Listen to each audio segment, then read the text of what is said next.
I'm Jennifer Hunt, and I'm going to demonstrate how to train your dog. Now, a dog can be a wonderful addition to the family or an endless source of frustration. The difference is in the training. Now, a well-trained pet makes for a happy owner as well as a happy dog.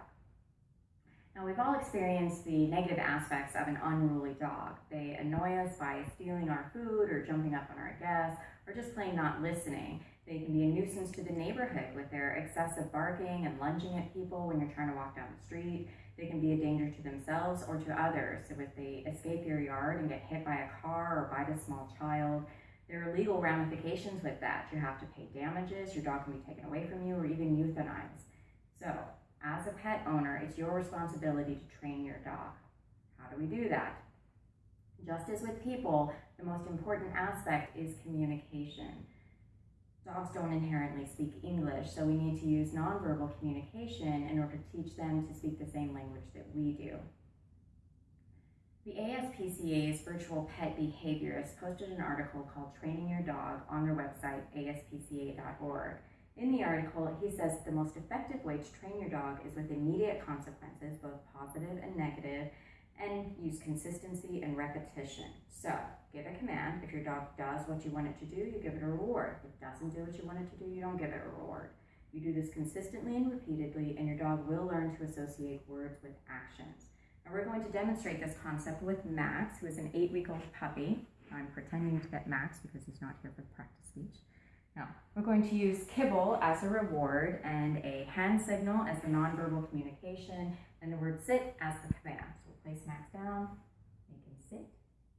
Good dog, Max. Now, he's associated the action of his butt touching the ground while you say the word sit, and he got a reward. And if you do this process over and over, they'll learn the word and then start to do the action without having to get a reward. Thank you, Max.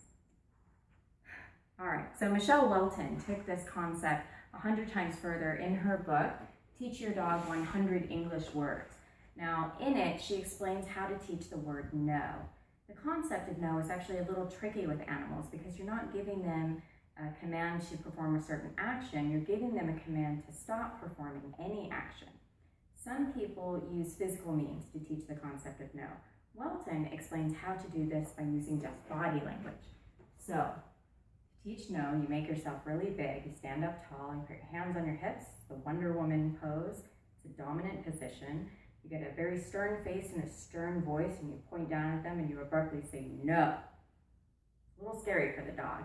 They associate that negative reaction with the action that they're currently doing and understand that it means to stop. So, there are some common mistakes when teaching no. First of all, don't laugh or smile when you say no. It confuses the dog with other nonverbal communication.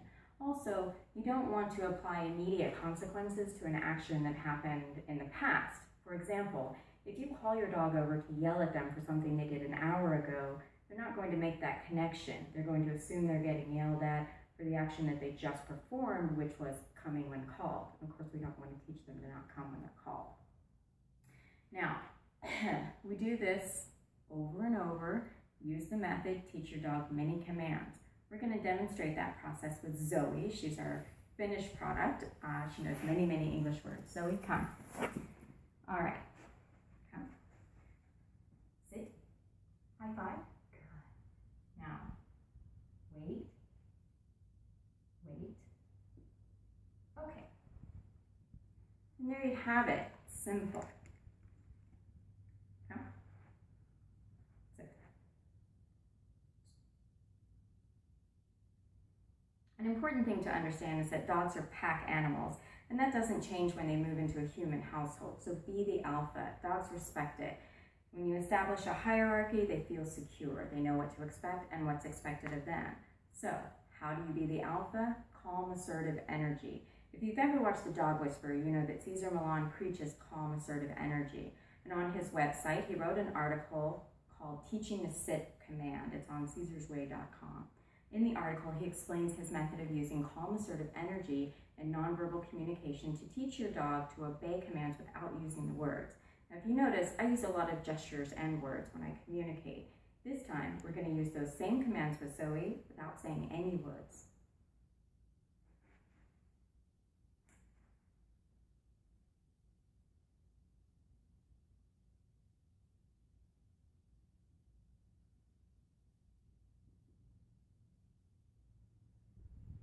And there you have it. Simple, easy, happy owner, happy pet.